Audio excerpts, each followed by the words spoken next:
Muy bien, chicos y chicas, el día de hoy vamos a iniciar un poco de principio de superposición de ondas, de interferencia en ondas, ciertas cosas así, recordando siempre que estamos hablando de ondas estacionarias, ondas en una cuerda, ¿sí? Luego hablaremos de ondas sonoras, que es un poco diferente, tiene que ver con lo mismo, pero hay que ciertos cambios, pero recuerden que estamos en ondas en cuerdas. Sigamos entonces. Hemos visto nosotros un poco, o mejor dicho, hemos analizado las partes de la onda, velocidad de onda, que depende de la onda para que la velocidad cambie, hemos visto que la tensión, etcétera. Pero hoy vamos a hablar de reflexión de ondas. ¿Y qué vamos a hablar un poco de reflexión de pulso de onda? Es esto.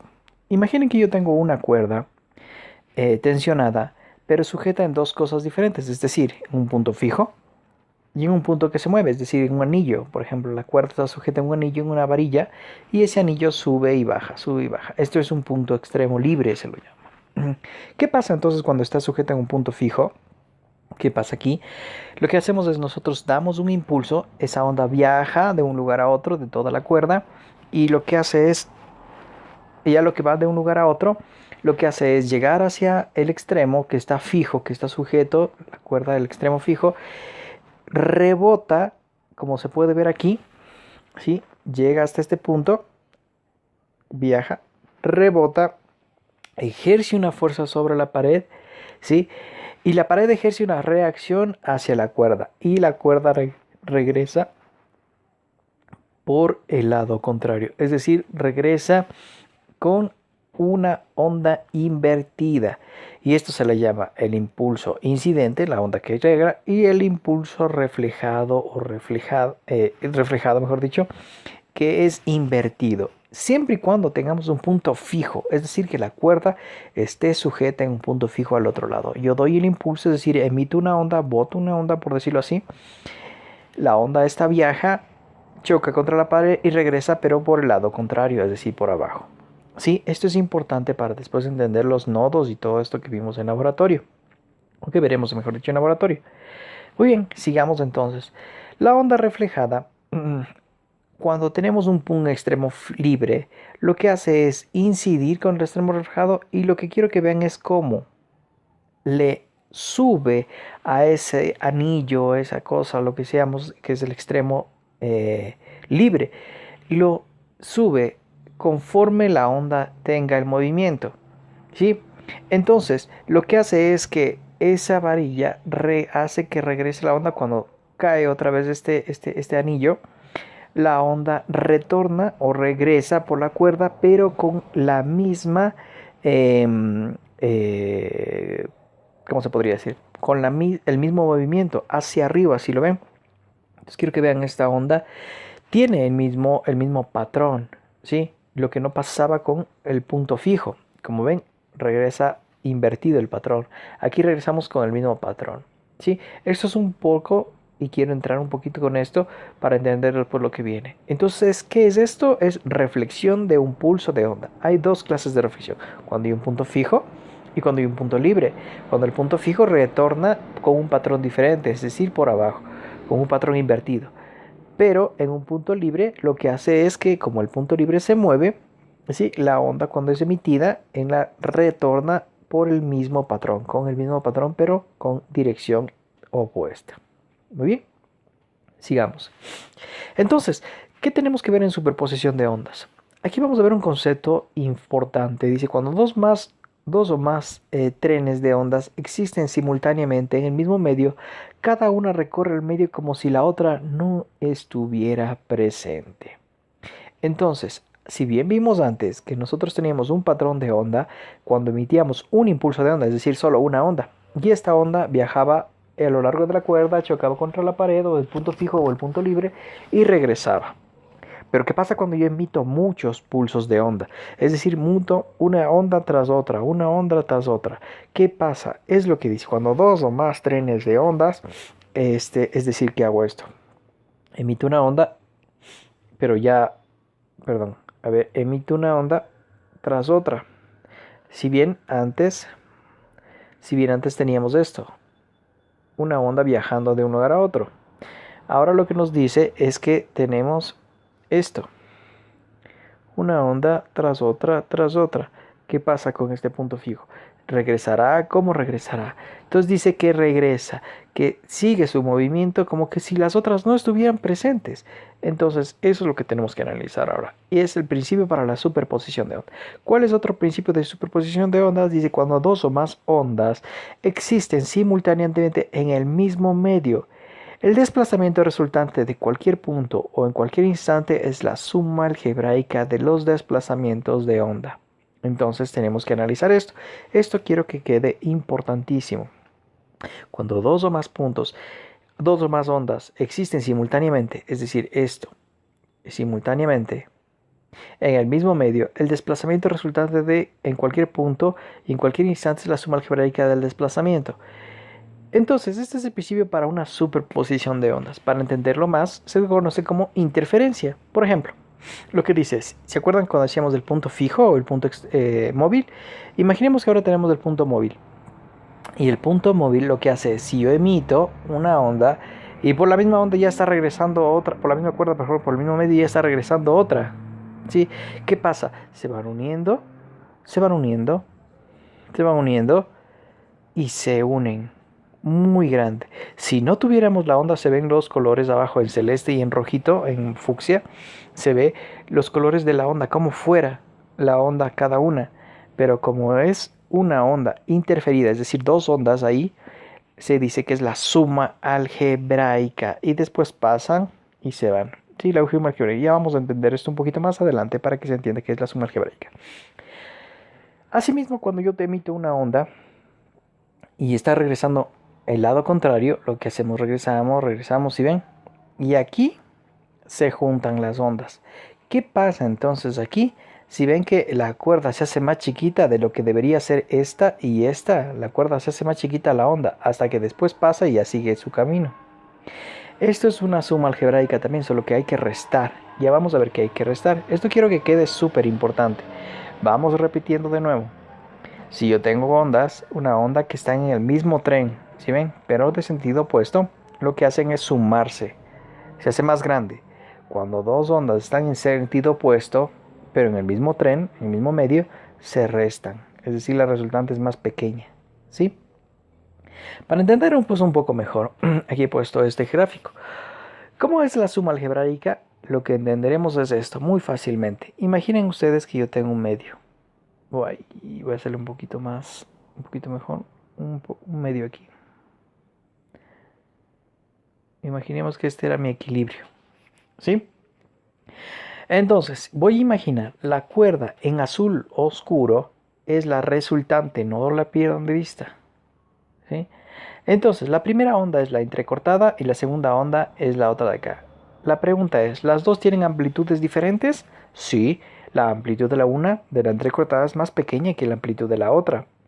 Entonces dice que cuando coinciden en amplitud, o sea, coinciden las crestas, las amplitudes se suman y obtenemos ¿qué? Una amplitud resultante. ¿Cuál? Esta de acá, más grande. Está un poco chueca, la amplitud no importa, pero lo que quiero que vean es que esta amplitud es mayor que las dos.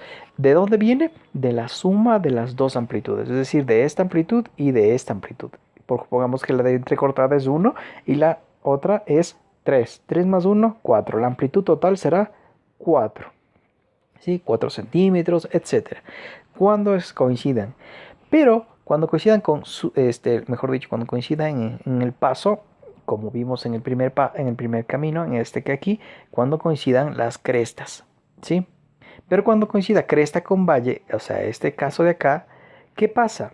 Entonces imaginemos que esta es 2 de amplitud, 2 centímetros de amplitud. Y esta de acá va a ser 3 centímetros de amplitud. Imaginemos, 3 centímetros de amplitud. Entonces, cuando coincide cresta con valle, si ven, cresta con valle, y coinciden las frecuencias, coinciden los nodos, ya vamos a ver, la resultante es más pequeña. Es la suma algebraica también. 3, la mayor menos la menor, 3 menos 2, pues la resultante es 1. La amplitud de la resultante va a ser 1. Esta es la que se conoce como interferencia destructiva, mientras que la de acá es una interferencia constructiva porque se hace más grande la onda. Esto se ve muy claramente en sonido, ¿sí?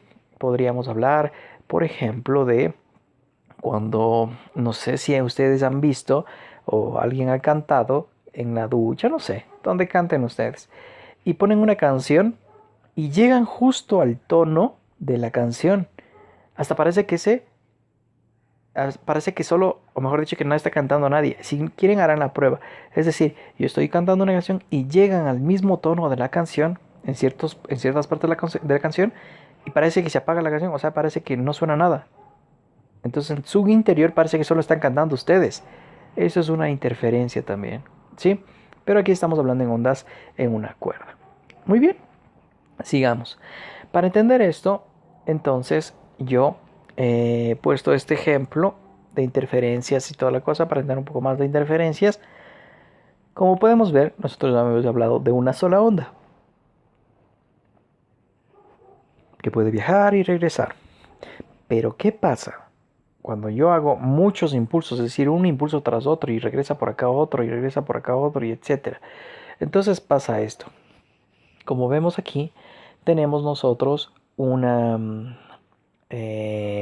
muchas ondas yendo y viniendo, si ven, en una distancia determinada, ¿sí?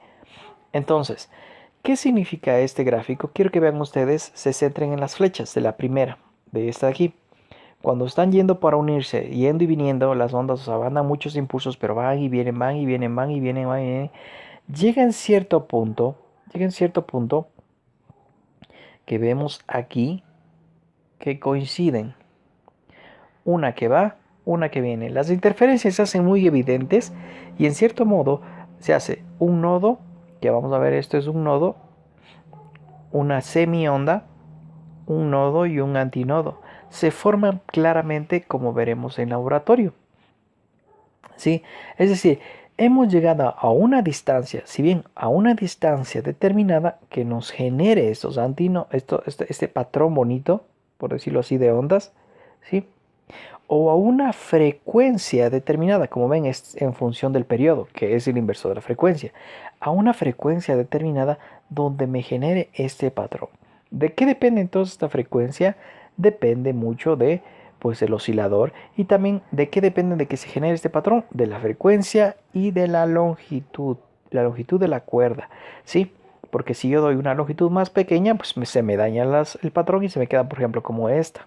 ¿Sí? O se hace interferencias y se queda así como esta, etcétera, ¿sí?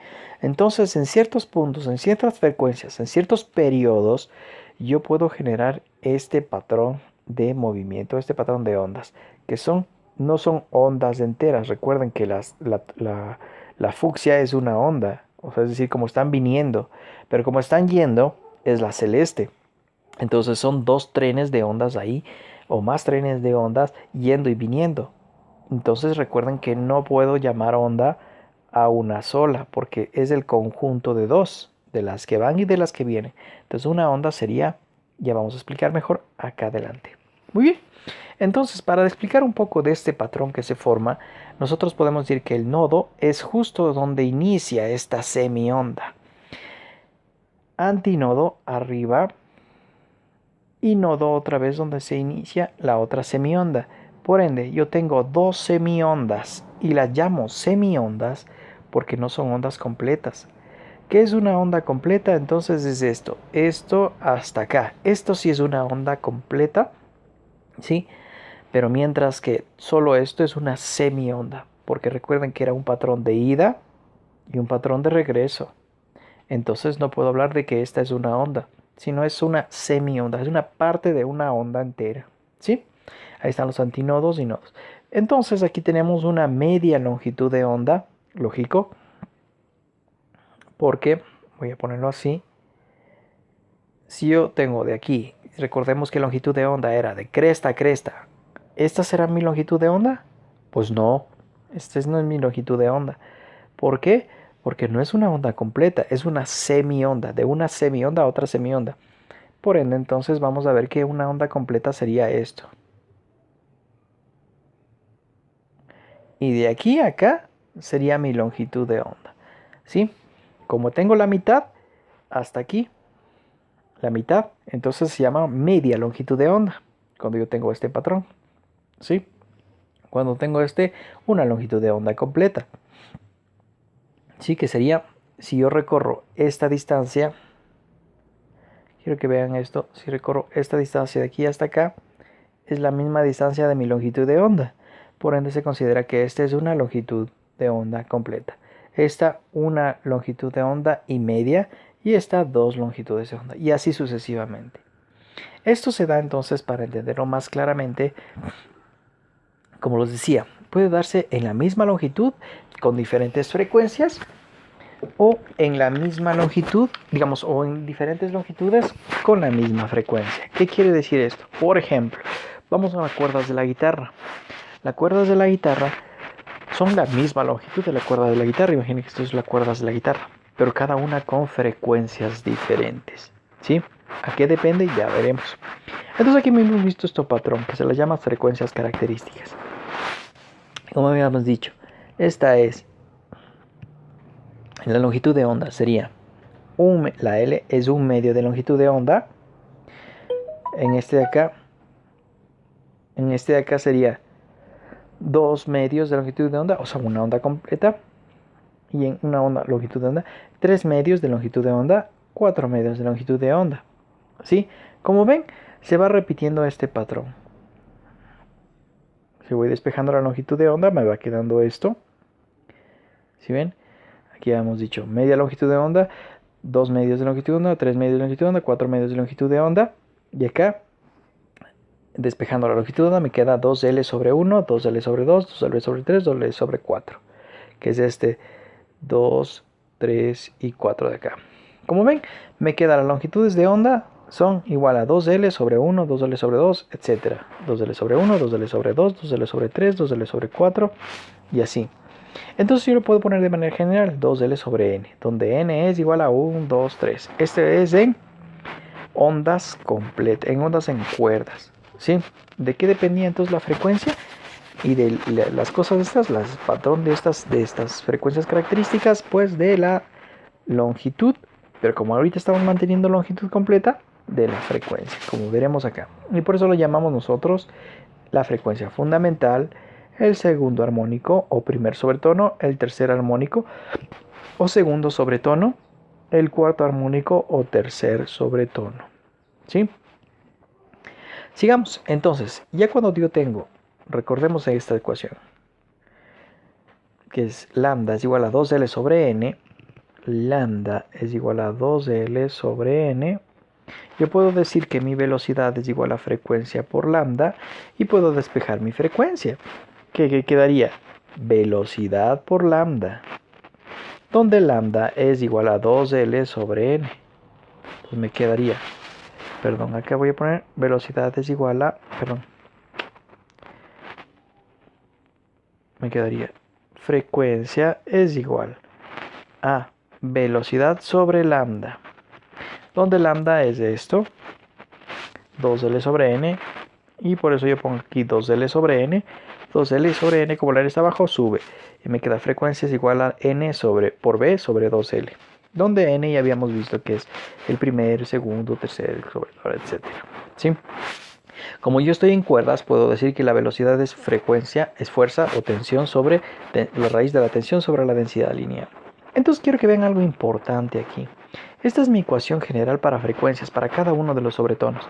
Voy a regresar acá entonces. Como ven, en una guitarra tengo diferentes frecuencias a pesar de que tengo la misma longitud, debido a que cada una la aprieto de una manera diferente y cada una tiene una densidad lineal diferente. Claro, algunas son más gruesas que otras, ¿sí lo ven? Entonces, si una es más diferente que el grosor de otra, así apriete todas iguales, tendrán una frecuencia diferente. Y me generarán el primero, segundo, tercer sobretono, etc. ¿Sí?